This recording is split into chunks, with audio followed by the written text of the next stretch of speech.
शुक्लां ब्रह्म विचारसार परमामाद्यां जगद्व्यापिनीं वीणा पुस्तकधारिणीम् अभयदां जाड्यान्धकारापहां हस्ते स्फाटिकमालिकां विदधतीं पद्मासने संस्थितां वन्दे तां परमेश्वरीं भगवतीं बुद्धिप्रदां शारदां। श्री महागणाधिपतये नमः। श्री महासरस्वत्यै नमः। శ్రీ గురుభ్యో నమః. రవి గోచారము, రవి యొక్క సంచారం మూలకంగా జాతకులకు ఎలాంటి ఫలితాలు ఉంటాయి అనేటువంటి విషయాన్ని మనం చూసినట్టయితే, రవి సంచారానికి అత్యంత ప్రాధాన్యత ఉంది. సూర్యుడు గ్రహరాజు కనుక ఆ సూర్యుడి చుట్టే మిగతా గ్రహాలన్నీ కూడాను తమ తమ కక్షల లోపల తిరుగుతూ ఉంటాయి. కనుక సూర్యుడి యొక్క సంచారము మానవులపైన ఏ స్థానాలలో సంచరిస్తున్నప్పుడు ఎలాంటి ఫలితాలు ఉంటాయి అనేటువంటి విషయాన్ని మనం చూసినట్టయితే, సూర్యుడు ప్రధానమైనటువంటి గ్రహం. అంటే సూర్యుడు ఏ ఏ విషయాలపై ప్రభావాన్ని చూపిస్తాడు సాధారణంగానంటే, సూర్యుడు తండ్రి, ప్రభుత్వపు పనులు, అధికారము, తర్వాత ఉద్యోగంలో ఉన్నటువంటి వాళ్లకు ఉన్నతాధికారులతో కలిగేటువంటి సంబంధాలు, సమాజంలో కీర్తి ప్రతిష్టలు, ముఖ్యంగా మనిషి లోపల ఆత్మవిశ్వాసము, మనిషిలో లీడర్షిప్ క్వాలిటీస్ అన్నీ కూడాను సూర్యుడి మూలకంగా వస్తూ ఉంటాయి. తర్వాత రాజకీయంలో ఉన్నటువంటి వాళ్లకు, ఉద్యోగులకు ఉద్యోగం ఎలా నడుస్తుంది అనేటువంటి ఎన్నెన్నో విషయాలపై సూర్యుడి యొక్క సంచారము గోచార రీత్యా లేదా జాతకులు జన్మించినటువంటి సమయంలో సూర్యుడు ఉన్నటువంటి స్థితి మూలకంగా, సూర్యుడు బలవంతంగా ఉన్నాడా, జన్మ సమయంలో బలహీనంగా ఉన్నాడా, అష్టక వర్గు ఎలా ఉంది, సమరాశిలో ఉన్నాడా, మిత్రరాశిలో ఉన్నాడా, శత్రురాశిలో స్థిరమై ఉన్నాడా జన్మ సమయంలో అనేటువంటి విషయాలపై సూర్యుడి యొక్క ఫలితము ఆధారపడి ఉంటుంది. అయితే గోచార రీత్యా సూర్య భగవానుడి యొక్క సంచారము 12 రాసుల వారికి ఎలాంటి ఫలితాలు ఇవ్వబోతున్నాయి అనే విషయాన్ని మనము తెలుసుకుందాం. ధనుస్సు రాశి వారికి రవి గోచారము తద్వారా ఫలితాలు ఎలా ఉన్నాయి అనే విషయాన్ని మనం చూసినట్టయితే, 15 జూన్ నుండి 16 జూలై మధ్యకాలంలో సూర్యుడు మిథున రాశిలో సంచరిస్తున్నాడు. మిథున రాశి బుధుని క్షేత్రం అవుతుంది. అంటే బుధుని క్షేత్రంలో సూర్యుడు సంచరిస్తున్నాడు. తద్వారా ఫలితాలు ఎలా ఉన్నాయి అనే విషయాన్ని మనం చూసినట్టయితే, ధనుస్సు రాశి వారికి మిథున రాశి ఏమవుతుంది? సప్తమ స్థానం అవుతుంది. అంటే సప్తమ స్థానంలో సంచరిస్తున్నాడు. సప్తమ స్థానము ప్రతికూల ఫలితాలను ఇస్తుంది. ఇకపోతే సూర్యుడు గురువు, ధనుస్సు రాశికి అధిపతి గురువు. కాబట్టి వీళ్ళిద్దరి మధ్యన ఎలాంటి సంబంధం ఉంది అని అంటే మిత్రత్వం ఉంది. సూర్యుడు బుధుడు సంచరిస్తున్నటువంటి క్షేత్రాధిపతి బుధుడు, వాళ్ళిద్దరి మధ్యన ఎలాంటి సంబంధం ఉంది? మిత్రత్వం ఉంది. కాబట్టి సూర్యుడు, గురు, బుధుడు వీళ్ళ మధ్యన మిత్రత్వం ఉంది. కనుక సప్తమ స్థానంలో సంచరించడం మూలకంగా కలిగేటువంటి దుష్ప్రభావము కొంత తగ్గుతుంది. ఈ విధంగా మనం ఆలోచించినట్టయితే ఓవరాల్గా ఫలితాలు ఎలా ఉన్నాయి అనే విషయాన్ని మనం ఒక మారు చూద్దాం. ధనుస్సు రాశిలో జన్మించినటువంటి వాళ్లకు జీవిత భాగస్వామి అంటే భార్యతో లేదా భర్తతో కొంత అభిప్రాయ భేదాలు, చిన్న చిన్న కలహాలు ఉద్భవించే అవకాశం కనబడుతుంది. ఇకపోతే దాంపత్యం లోపల మీరు కొంత కలిసి మెలిసి ఉండడానికై ప్రయత్నాలు చేయాలి.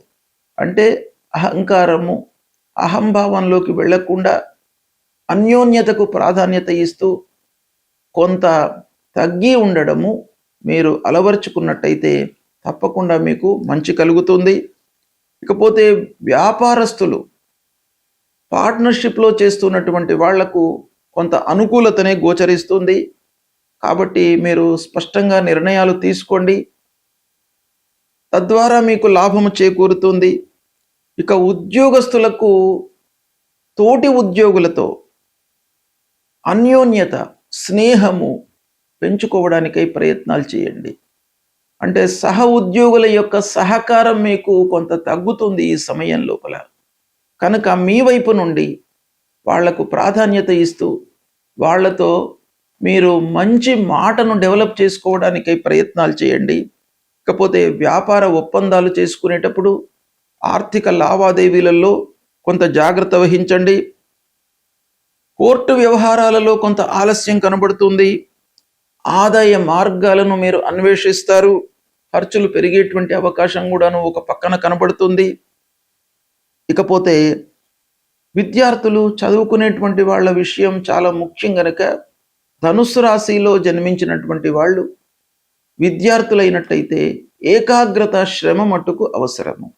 అంటే ధనుస్సు రాశికి అధిపతి గురువు. గురువు అన్ని విధాలుగా మీకు చదువును ఇచ్చేటువంటి గ్రహము. అలాంటి గ్రహము ధనుస్సు రాశి వారికి అష్టమ స్థానంలో ఉన్నాడు. ఇక సూర్యుడు సప్తమంలో ఉన్నాడు ఈ సమయంలో. కానీ మిత్రత్వం ఉంది. గురు, సూర్యుడు, తర్వాత బుధుడు, ఈ గ్రహములకు మిత్రత్వం ఉంది. కాబట్టి మీరు కొంత ఏకాగ్రత, శ్రమను కనపరిచినట్టయితే సత్ఫలితాలు కలుగుతాయి. ఇకపోతే కాంపిటేటివ్ ఎగ్జామ్స్కు ప్రిపేర్ అవుతున్నటువంటి వాళ్ళు కూడాను కొంత శ్రమించాలి, శ్రద్ధతో ముందుకు వెళ్ళాలి. కుటుంబంలో అందరి యొక్క సహాయ సహకారాలు అందుతాయి. చదువు విషయం లోపల మిత్రులతో కొంత జాగ్రత్తగా ఉండండి. అనవసరమైనటువంటి మాటలు మాట్లాడకుండా ఉండడం చాలా అవసరము. అపార్థాలకు అవకాశాలు ఉన్నాయి. అంటే మీరు మాట్లాడినటువంటి మాటలను వేరే విధంగా వాళ్ళు అర్థం చేసుకునేటువంటి అవకాశము కనబడుతుంది గ్రహస్థితి మూలకంగా. ఇకపోతే రాజకీయంలో ఉన్నటువంటి వాళ్లకు అనవసరమైనటువంటి విమర్శలు అధినాయకులతో కానివ్వండి, కార్యకర్తలతో కానివ్వండి, క్లోజ్గా మూవ్ అవుతున్నటువంటి వాళ్లతో కానివ్వండి, కొంత ఇబ్బందులు తలెత్తే అవకాశం కూడాను ఒక పక్కన కనబడుతుంది. ఇకపోతే ఓవరాల్గా ధనుస్సు రాశిలో జన్మించినటువంటి వాళ్ళు ఈ సూర్యుడి యొక్క సంచారము సప్తమ స్థానంలో జరుగుతోంది 15 జూన్ నుండి 16 జూలై మధ్యకాలంలో.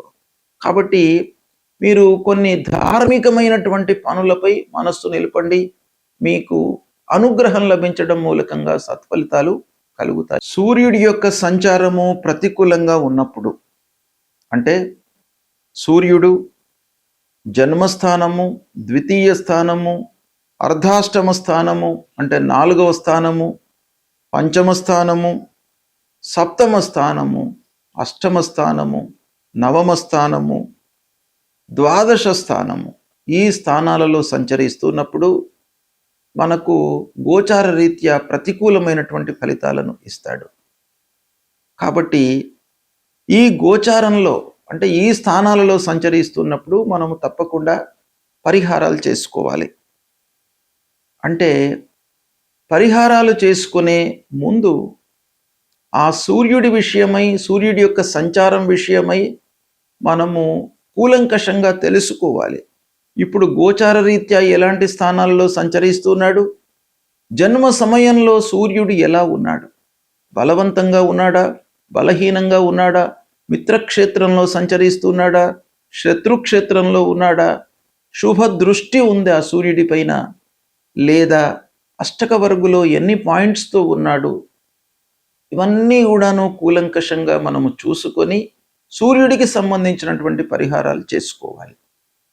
అయితే సూర్యుడికి యొక్క పరిహారాలలో ముఖ్యమైనటువంటి ఏంటంటే సూర్య నమస్కారాలు చేయడము. ఉదయాన్నే లేచి సూర్యుడికి 12 సార్లు నమస్కారాలు చేసుకోవడము, సూర్య భగవానుడికి అర్ఘ్యప్రదానం చేయడము. అంటే అర్ఘ్యప్రదానము అత్యంత ప్రధానమైనటువంటి పరిహారంగా మనకు శాస్త్రం చెప్తోంది. కాబట్టి అర్ఘ్యప్రదానం అంటే నీళ్లు వదిలిపెట్టడము సూర్య భగవానుడికి. అది మీరు చేసినట్టయితే చాలా సత్ఫలితాలు కలుగుతాయి. అంటే మీరు ఏం చేయాలి? అర్ఘ్యప్రదానం చేస్తున్నటువంటి సమయంలో ప్రతిరోజు కూడాను సూర్యోదయ సమయంలో ఒక రాగి పాత్రలో నీళ్లు తీసుకొని అందులో ఎర్రటి పువ్వులు లేదా అక్షతలు వేసి తూర్పు వైపుకు నిలబడి, అంటే తూర్పు దిశలో మన ముఖాన్ని ఉంచి అటువైపు నిలబడి, అంటే సూర్యోదయం అటువైపు నుంచి అవుతుంది కనుక సూర్యుడికి ఎదురుగా మనం నిలబడి అర్ఘ్యప్రదానం ఇవ్వండి. తద్వారా మీకు ఆ సూర్య భగవానుడి యొక్క అనుకూలత కలుగుతుంది. ఇది చాలా ప్రధానమైనటువంటి పరిహారము. రెండవది, ఆదిత్య హృదయము పారాయణం చేసుకోండి. మూడవది, సూర్యుడికి సంబంధించినటువంటి మూల మంత్రం జపా కుసుమ సంకాశం కాశ్యపేయం మహద్యుతిం తమోరిం సర్వపాపఘ్నం ప్రణతోస్మి దివాకరం అనేటువంటి ఈ మూల మంత్రాన్ని ప్రతినిత్యం కూడాను చదువుకోండి. సూర్యుడికి సంబంధించినటువంటి గాయత్రి జపము మనకు శాస్త్రంలో చెప్పబడి ఉంది. అది కూడాను మీరు ప్రతిరోజు చదువుకున్నట్టయితే సూర్య భగవానుడి యొక్క అనుకూలత ఉంటుంది. సూర్యుడు ఆరోగ్యాన్ని ప్రసాదించేటువంటి గ్రహము కాబట్టి మీరు ఈ సంచారంతో నిమిత్తం లేకుండా ప్రతిరోజు కూడాను సూర్య భగవానుడికి నమస్కారం చేసుకోండి. ఆదిత్య హృదయం చదవండి, పారాయణం చేయండి, సూర్య గాయత్రి జపించండి. మీకు ఆరోగ్యము ప్రధానంగా సూర్యుడు ఇస్తాడు. ఆరోగ్యమే ప్రధానం కాబట్టి ఆరోగ్య సమస్యలు లేకుండా ఉన్నట్టయితే జీవితంలో మనకు కలిగేటువంటి ఫలితాలను అనుభవించడానికి మనకు ఆస్కారం ఉంటుంది. కాబట్టి సూర్యుడిని మీరు ప్రతినిత్యం కూడాను కొలవండి, అనుగ్రహాన్ని పొందండి. శుభం.